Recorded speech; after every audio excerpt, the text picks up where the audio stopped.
Victoria Bourn informative speech.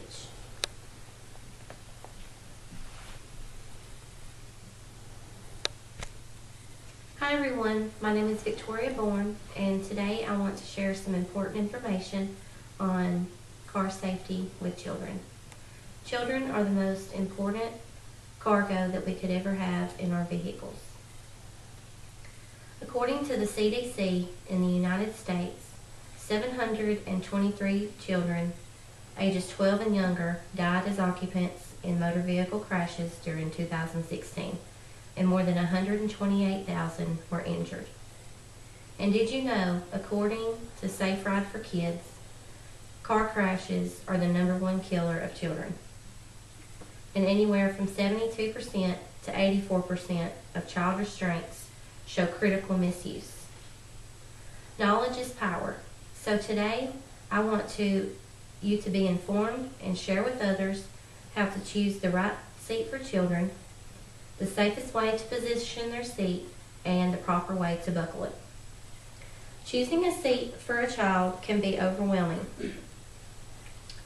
and knowing how to position them.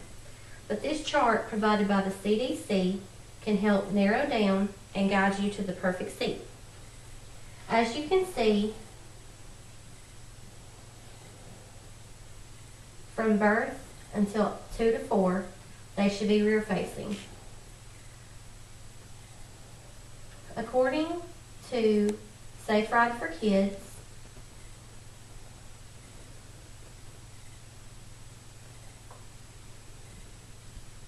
children should stay rear facing as long as possible. Their infants, especially, their connective tissue and bone structure is not strong enough in the event of a crash.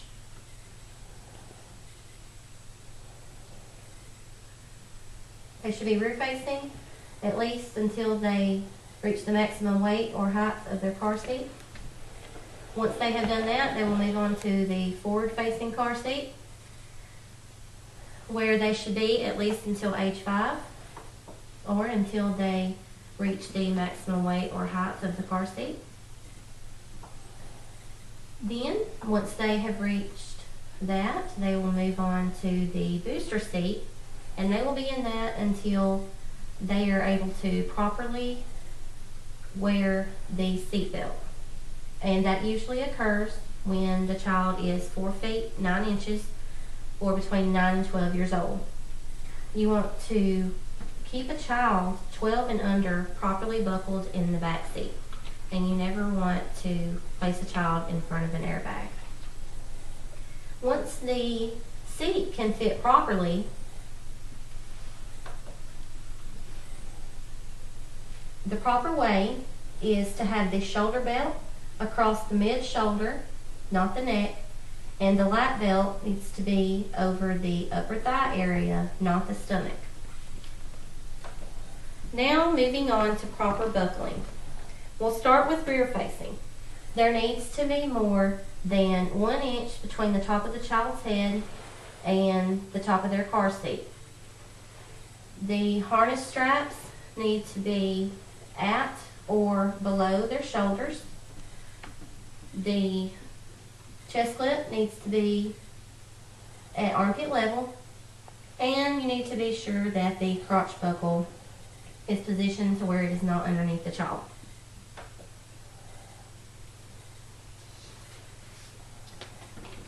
Now, the proper way for forward facing, the top of the child's ears need to be below the top of the headrest. The harness straps need to be above the shoulders or at them. The chest clip at armpit level, and the crotch buckle positioned so it is not underneath the child. The reason that the chest clip position is so important is because it keeps the harness parallel. Too high and the chest clip can cause neck injuries, and too low and it can cause abdominal injuries.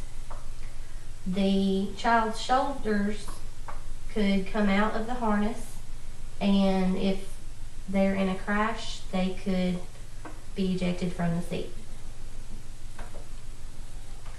Now, once they move to a high back booster, the shoulder belt sits between the edge of the shoulder and the neck. The belt guides should be even or just above the shoulders. The lap belt is low across the hips and thighs, and the lap belt threads behind the armrests.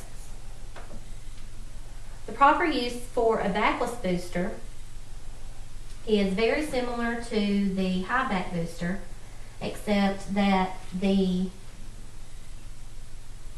top of the child's ears must be below the top of the vehicle headrest.